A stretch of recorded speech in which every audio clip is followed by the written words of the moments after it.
Welcome back to the station. Welcome back to the channel. Y'all know who it is, your boy Ray G. You can find me on X at RayGQue. It is July 31st. We got preseason football tonight. This is an impromptu show, but the hype, at least the enthusiasm that I have, I hope that after this video, you feel a little more confident and you may feel the same way as me about the situation in Dallas with George Pickens. I got to talk about it. I got to talk about it. You got to teeter this line between consuming way too much beat reporter camp news, and then when you constantly hear these positive drum beats, it's how you consume and apply this information. And right now, the drum beat out of the Dallas Cowboys camp around George Pickens has been nothing but positive. I mean, whether it's Dak Prescott talking about him, it's clip after clip after clip of him getting deep. Excellent body control. I'm at this one right here an hour ago, right? An hour ago. Dak, look at that. Just everything that you continue to see is Pickens is going to be a problem in this offense. And it does not mean that CeeDee Lamb is going to be diminished in any way, shape, or form, and we're going to talk through that. But I am very confident in saying that we are not high enough on George Pickens. I'm looking at his ADP on Underdog, wide receiver 26, I believe. Wide receiver 26. I've got Dynasty Daddy pulled up. I'm seeing what people have traded away George Pickens for. We're going to walk through this using some of the tools on the site, ddfantasyfootball.com. You know what it is. You got to trust it. Follow the dots. Trust the Trinity. George Pickens. I'm drafting him higher. I want him now. I want him later. And the data actually aligns very well with the expectations that we have with him. So let's walk through it. GP, George Pickens. Last season, we know he's in Pittsburgh. Situation wasn't great, right? Wasn't great in Pittsburgh. Let's pull up his numbers and his stats in Pittsburgh. We ain't even using nothing fancy. ESPN. I just need raw numbers to walk through this with you. Last year, 59 catches on 103 targets, 900 yards, 3 touchdowns. That's what George Pickens' counting stats were. His production numbers year before that, 1,100 yards. Excellent season from a receiving yard standpoint. 5 TDs, 17 games played. So he did this in 14 games. All right. But let's just go to the tool, go to the website, ddfantasyfootball.com, and let's just take a look at George Pickens and his Trinity score versus what's happened in Dallas. Let's just take Dallas off right now. We're going to walk through this whole thing. We're going to take Dallas off. We're just looking at the Pittsburgh Steelers offense in 2024, at least the receivers, no running backs, tight ends and receivers. First thing you notice, all I need to see is that last year it was George Pickens, a big gap, nobody else in between, and then whoever this is was probably not very good. And let's see. It's a damn tight end. So it's Freiermuth. He was fine because that's a tight end. The next closest receiver, you got Calvin Austin, right? Trinity. For those of y'all who might be new to this, all these dots are doing is all the stuff that you like. Target share, first downs, yards per route run, yak, air yard share, all of that stuff smashed into one score, weighed, distributed, looked at, analyzed, and boom, you trust it. 70+% probability on what the usage is this year correlating to fantasy success next year. So when I look at this chart right away, the offense just stunk. Everybody's below the line. Nobody's above it. And there's nobody even close to George Pickens. He was the entirety of that offense. Okay. George Pickens was everything that Pittsburgh had for the most part in the receiving game last year from the pass catcher. So let's put the Dallas Cowboys on the screen. And the cool thing is I could tell you the whole story about these damn offenses without anything. Just looking at how the teams use these players. So in Dallas, let's remove Pittsburgh and just look at what the Dallas Cowboys did last year. You had CeeDee Lamb, one of the best receivers in football. Even though his stats weren't the best, he didn't have this 20-point per game season. Still, usage-wise, by far and away, the only guy that freaking mattered for the most part in Dallas. Next up, who's the next closest receiver to matter? A tight end, much like Pittsburgh, Jake Ferguson, right? 7 points per game, not that great, below the line. Next closest receiver, Brandon Cooks, he's gone, so his dot doesn't even matter. So then we're looking at Jalen Tolbert, right? For people who did 4.25 worth wide receiver stuff, he gave you right on par with that 8 points per game. So you look at this right away in this Dallas offense. Without George Pickens being there, it was CeeDee Lamb or bust in Dallas, and they did absolutely nothing to upgrade the receiving core absent George Pickens, right? Absent George Pickens. So let's just look. CeeDee Lamb last year, 100 on a quote down year, 101 receptions, 1,200 yards, 6 touchdowns down year. That's coming off of the 1,800 yard season, 12 touchdowns, 152 targets for CeeDee, 15 games played. And we know the Dallas Cowboys overall last year were kind of a mess. Dak only played 8 games, 286 attempts. Cooper Rush played 12 games, 308 attempts. Trey Lance got in for a little bit, but collectively, Dallas Cowboys threw the ball 637 times. That's a lot of pass attempts. 637 times.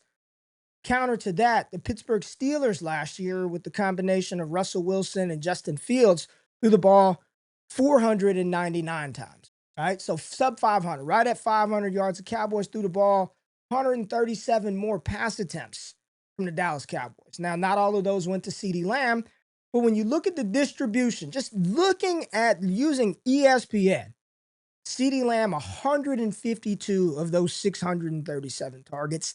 Next closest receiver was Jalen Tolbert, 79. Brandon Cooks with 54. Right? There was that's what it was behind CD. Right? And you see that right here, essentially. It was CeeDee Lamb, big space, and then you got those guys. Just like in Pittsburgh. You look at Pittsburgh, George Pickens' 103 targets were damn near more than Calvin Austin, which was the next wide receiver up on the list, Van Jefferson, Mike Williams, combined Scotty Miller. You combine the next 4 wide receivers on Pittsburgh, and George Pickens almost out-targeted them. So he was the primary guy in that offense, which again, these little dots show you that. So let's layer Pittsburgh on top of Dallas. And we're just talking usage. This is not objective. This is not Ray G spinning it. Like, this is what the teams did. It's almost like George Pickens was living in the upside down, right? Usage-wise, his Trinity score higher than CeeDee Lamb's. He was given more wide receiver stuff slightly in his worst situation offense than CeeDee Lamb was in his. Now, it doesn't really mean anything in the grand total scheme of things, because I'm taking 100, we're all taking 150 targets over 103. But the point is, Pickens was everything in his offense as CeeDee Lamb was in his. But look at Pickens, man. Pickens below the line. He's below the line, and historically, he's kind of lived below that yellow regression line. Like, you need to be there or above. CeeDee Lamb, this is showing me that other receivers who do 7.69 worth of wide receiver stuff, like, he's outproducing. Like, he's just that much better, even in a down season. So when you're looking at this, you're thinking, man, the one thing that this tool doesn't account for is the situation change. And we know George Pickens is in a much, much, much better situation with Dak Prescott than he was with anybody in Pittsburgh. So again, all right, we know he's got the situation change. We know Dak is better. They're probably going to throw the ball more. Both of these wide receivers can thrive, because we've seen teams with multiple wide receivers thriving. Cincinnati being the creme de la creme. You've got some others that do it as well. But this is absolutely an offense that's projected to throw the ball enough to support 2 guys, especially when Dallas is, this is what they did. Jake Ferguson, maybe he bumps up a little bit, but by and large, there's no other receiver that's going to come in other than George Pickens. So how do you make it actionable? What are those ranges of outcome for George Pickens? Well, let's just take a look at this. And this is the new update, the range of outcome tool right here. This replaced an old tab that we had. It was a historical tab, and it had a whole bunch of dots on it. And you had to interpret it a certain way. What we've done is we've looked at the last 5 years of Trinity Score data, right? So we know that based on usage. This is just based on usage. Historically, what each band, 6 to 7, 7 to 8, 8 to 9, inside of each band, we know how that usage correlates to next year's usage, which in turn you can look at the fantasy score. So we were able to just historically look at, based on this type of usage, here are the players who score in the highest end outcome, the top 10%. Here's their point per game range when we look at those players who were historically used the same way. And we've been able to come up with a range of outcome tool. It's really, really sweet. You could break it down by week, segments, but we're just going to take a look at CeeDee Lamb. All right, let's start with CeeDee. We're not even going to start with Pickens. We're going to start with CeeDee Lamb for the 2024 season. You hit this update button, boom. Now you've got these outcome ranges. Let me get this out. Let me slide myself out of the way. Here we go. So let's walk through this. CeeDee Lamb's 2024 Trinity Score, 7.69 outstanding. Efficiency adjusted. So you saw, remember when he was above that yellow line? Like, what is that?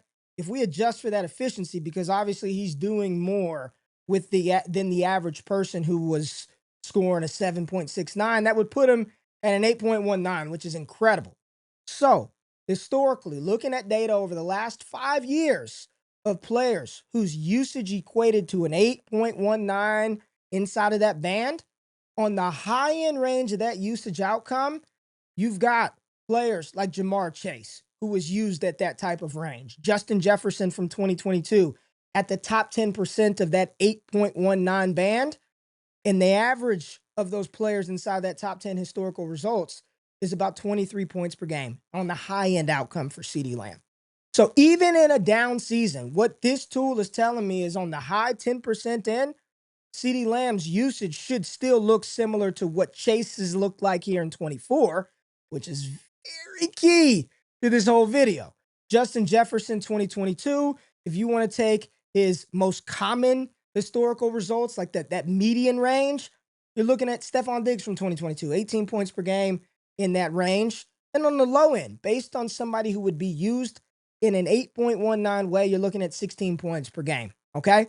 So that's what this tool is saying about CeeDee Lamb's historical usage comparisons from 2024 moving into 2025. 22.6 points per game. Usage would be close to in pattern Jamar Chase from this past season if CeeDee Lamb was there. Let's go George Pickens. Remember, George Pickens had a higher usage score, right? That 7.77 was higher than CeeDee Lamb's 7.69. Yet when you run his range of outcome, his point per game range is lower. That's because his efficiency adjusted score dropped him down. He did not go up to an 8.19. He actually went down to a 7.26, right? He was below that line. Adjusted for efficiency, he drops in a lower bucket. But on that high-end range, you're still looking at usage comparisons. Tyreek Hill from 2020, Jamar Chase from 2021, Tay Adams from 23, Olave from 22 on the low end. And then you see the high-end outcome band at 18, the median outcome band at 15, and the low at 13. All right, so still, even with his efficiency adjusted on the high end, you're looking at an 18 point per game wide receiver, which, okay, you're telling me we're going to get the bump up from 12 and a half points, another 6 points for Pickens? Sign me up. That's on the high end. I think this is a world, y'all, where both of these receivers can thrive and flourish in the same situation, okay? In the same situation. Let's just go to the regular Trinity page. I'm going to slide back over so we can see. And we're just going to look at Cincinnati because this is the high-end team. Can these guys be Jamar Chase and T. Higgins? And you see in this Cincinnati offense, right? Look at this. It's Jamar Chase, 7.5, which is a lower raw score than Pickens, right? But 23 and a half points per game. T. Higgins, look at the usage, 7.48, 19 points per game. It is possible. And I'm not saying Dak Prescott is Joe Burrow, but if those two are going to be used in that type of way, and Prescott is going to be efficient enough, we could see this type of situation right here in Dallas in 2025. Now, I told you at the beginning, right? Pickens was going off the board, wide receiver 26 an underdog, I believe. Wide receiver 26. So outside that top 24. And I do believe that as more of these clips continue to come out, there's going to be more and more people interested in getting their hands on Pickens, both in redraft and dynasty. But let's look at the 20. I started at wide receiver 11 and wide receiver 25. I loaded those all up on the screen. Where's it at? Here we go. Lad McConkey, Tyreek, T, Marv, Garrett Wilson, Tay Adams, Jackson Smith and Jigba, Rashee Rice, Terry McLaurin, Mike Evans, DJ Moore, DK Metcalf, J-Mo, and Xavier Worthy, and we've got George Pickens. So it's a mad cluster up here at the top. These are good players, right? These are good receivers, but these are receivers who are going off of the board ahead of George Pickens right now. The lowest on the screen, which I'm not going to really count it because, well, you got to. The lowest is Xavier Worthy, right? 4.77 score. Now, his efficiency adjusted Trinity is much higher, so it puts him in a different range, but he's by far the lowest utilized. And even looking at his range of outcome, and let's just do that real quick. Let's do that real quick for optional completeness of the story. And we're not going to, could filter for certain weeks, but we're just going to look at the whole season. Efficiency adjusted 5.2, high end range based on that score is about 13 points per game. So we're really, I'm in on Xavier Worthy too, especially with Rashee Rice being out early. But that's just a bet that you're making that is not like other bets. But you look at this and, I mean, Pickens, his usage in that situation, and even if you want to drop it down because CeeDee Lamb is there, I mean, it was better than Marvin Harrison, better than DJ Moore, better than DK Metcalf, better than Jamison Williams. This is one of the most heavily utilized players on a per route, per team basis in the league. It's a very, very high usage score. He just never produced at the level that players in that range, like a Chase and the CeeDee Lambs, they produce to. But now he has Dak Prescott. Now he has an efficient quarterback who's got the free reign to throw the ball. And I don't give a damn what Schottenheimer's talking about today. You're not going to run the hell out of the ball with Javonte Williams, Miles Sanders, Phil Maffa, Deuce Vaughn, and Jaden Blue. It's not going to happen. They have not set their team up to be that type of team. And now you've got Tyler Guyton out. It's going to be on the arms and the legs and the hands of Dak Prescott, CeeDee Lamb, and George Pickens, along with Jake Ferguson. Would I take Pickens over Moore and Metcalf? Absolutely. Xavier Worthy? Probably. You should. Mike Evans, Terry McLaurin, I can absolutely make an argument that based on how George Pickens was used, his historical range of outcome that we're looking at in a situation like Dallas, hell yeah, you can advocate for him. And then in Dynasty, I'm on here on Dynasty-Daddy looking at the trade database. I'm seeing George Pickens. Look at some of these deals for Pickens. Jaden Reed and Mason Taylor in a 12-team start 11. Give me George Pickens. What are we doing? Sure. Right? George Pickens in a 27 first. Give me Pickens. I'll gladly take that. Pickens for Travis Hunter. Some people think he's not even going to play damn offense hardly. Pickens in a 10 by 10. This is very Pickens for Jalen Waddle. This is a player who can still be. This is all today. Pickens and a second for a 26 first. I like that deal. So even in Dynasty, I think that there is I think the hype has been there so long and the return hasn't, that it's hard to really buy into it. But don't overthink it. We didn't use nothing, no advanced anything. Dallas is going to throw the ball a lot. They threw the ball a lot last year. You got a healthy Dak now. They're going to throw the ball a lot this year. They're going to have no damn choice. They're not going to have a choice but to throw the ball. All right? Dallas is going to throw the ball. George Pickens is coming from a situation where they didn't. They just did not. And prior to Russell Wilson, it was even a bigger of a mess in 2023, and he was able to thrive through that. So he's got an improved situation. We know that this team, it's possible. We've seen Chase and Higgins both thrive. Let's look at, to a lesser degree, you've got Atlanta, London, and Mooney both up there. And If you're telling me Pickens is going to get used more than that, he's probably going to score more than 12 points per game with Dak Prescott. There are other situations where you've got Detroit. Let's pull Detroit up and look at them real quick. Detroit, Amon-Ra, way up there. His usage 7 to 18 points per game. JMO 5-6. This is going to be very positive for Dallas and for George Pickens. Buy him. All right, I would venture to say that he'd still be around this band, and he's going to absolutely flip above the line, efficiency adjusted. There's nobody else that's taking anything away. This is a big-time buy. On off the board, wide receiver 26. Amen. This is one training camp thing that I'm absolutely buying into. Pickens' range of outcome versus some other players inside of that band. Right here is telling you Worthy's about 13 points, and that's with a healthy Rashee Rice, right? It's factoring all that stuff in there. So I get that he's going to get a little bit of time without Rice, but I'm really liking everything that we're hearing, the data that's backing up George Pickens. Man, go get him. Trust the Trinity. Trust the Trinity on GP. This is going to yield positive fruit for us in fantasy football. So appreciate you pulling up. Check out the tool. Trust the Trinity. This was impromptu. When we do these in season, I'll have more graphics and we'll do fun stuff. But I just want to put, you could just follow the dots using damn ESPN. I don't need any of that. How much are they throwing? What's the team using? The dots have all that stuff in it. That's telling you exactly what's going on in that situation. So check it out, ddfantasyfootball.com. If y'all like this, let me know. We can go through a single player, looking at Marv, people asking about that. Right there, play with the range of outcomes tools. Check it out. Subscribe to the channel. Support all the dope content creators over here. Check out the Ray Garvin NFL channel for Wake Up and NFL Draft content. I'm out. Till next time. Peace.